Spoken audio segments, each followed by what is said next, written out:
What happened this week in Ethiopia and the rest of the continent? Ethiopia inaugurated a digital health innovation laboratory to transform the health sector. Over 50 million people projected to be food insecure in IGAD region by the end of 2020, and a pilot killed in Egypt in a plane crash. I'm Bethlehem Baharan, and welcome to Africa. Each week, Africa will highlight news, information, and views to reveal the true color of the continent. Stay with us. Ethiopia has inaugurated the first ever digital health innovation and research laboratory at St. Peter Specialized Hospital in the presence of high-ranking government officials, including the Health Minister Dr. Liya Taddese and Innovation and Technology Minister Dr. Abraham Belai.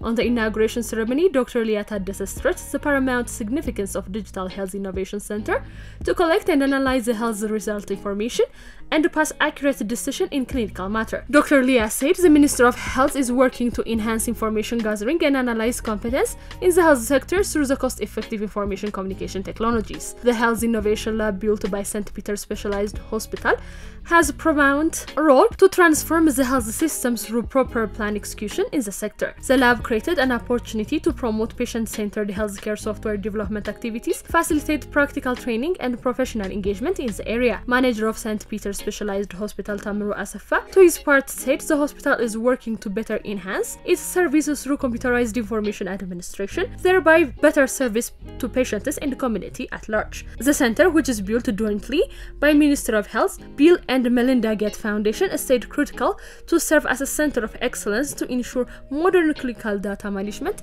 in the country. The Afar Regional State Disaster Prevention and Food Security Program Coordination Office disclosed that 32,000 persons have been displaced due to overflow of an Awash River. Earlier warning and emergency response director said the overflow flooding occurred in 6 districts of the regional state following the heavy rainfall in the rainy season. 7 districts along the Awash River basin are highly vulnerable to flood, he added. 7 districts along the Awash River basin are highly vulnerable to flood. Through Awash Basin Authority has been undertaking flood prevention activities in collaboration with regional and federal government. The devastation happened due to the usual rainfall. Crop and animal were also damaged in the area. According to the director, some 63,000 people are vulnerable to flood, while 44,000 are also risk in displacement in the lower and middle Awash and Afar region.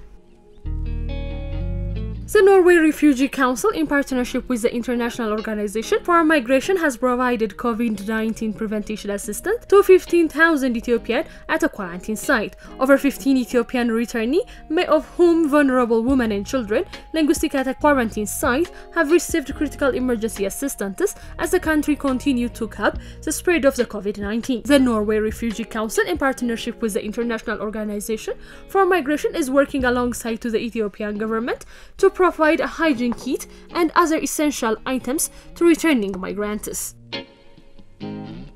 According to the Intergovernmental Authority for Development, an estimated 15.6 million people in the Eastern Africa region are projected to be food insecure by the end of 2020 due to the compounding impact of the COVID-19, local invasion, and ongoing climate shock. A statement issued by IGAD pointed out that, following analysis by IGAD technical experts, an estimated 15.6 million people, approximately 20% of the population, is in large risk of being food insecure, and many required food assistance at the end of 2020 and beyond urgent action is not taken. Nearly 51 million people are projected to the food insecurity by the end of 2020 in IGAD region. According to IGAD, strengths safeguard mechanism for pastorates and pastorate areas, operating the IGAD Disaster Response Fund, and establishing a regional operations center for emergency is also among the measures to be taken.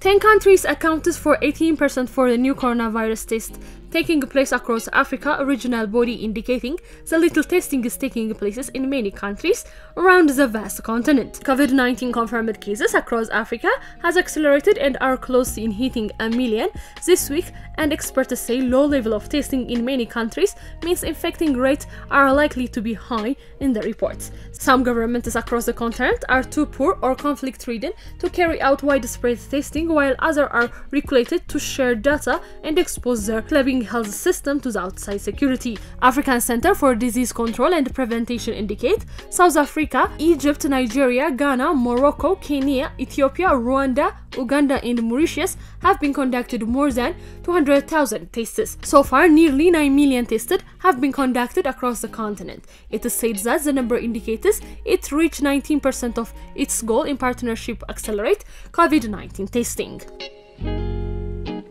2 pilots have died after the light aircraft crashed at the airport in Egypt, coastal resort of Hurghada. According to the state media reports, the pilot has suffered multiple injuries, including fracture to the skull, and died shortly after being admitted to the hospital. The 2-seater private tour plane, registered to Amin Skysport, was on the test flight when it crashed. An investigation has been launched into the cause of the crash. Guinea's governing party nominated President Alpha Conde to stand for the 3rd term, taking advantage of the new constitution to circulate a 2-term limit on the presidential mandate. Conde, a long-time opposition leader, came to power in 2010, votes that raised the hope for democratic progress in Guinea after dedicating the authority rule. He was re-elected in 2015, but his efforts to stay in power have been raised to concern Guinea will go away from other African countries whose rule have been refused to step down long after the mandate expire. Conde's supporters say the constitution changes approved in the referendum in March that was boycotted by the oppositions act as a result of voting on the 2-term limit.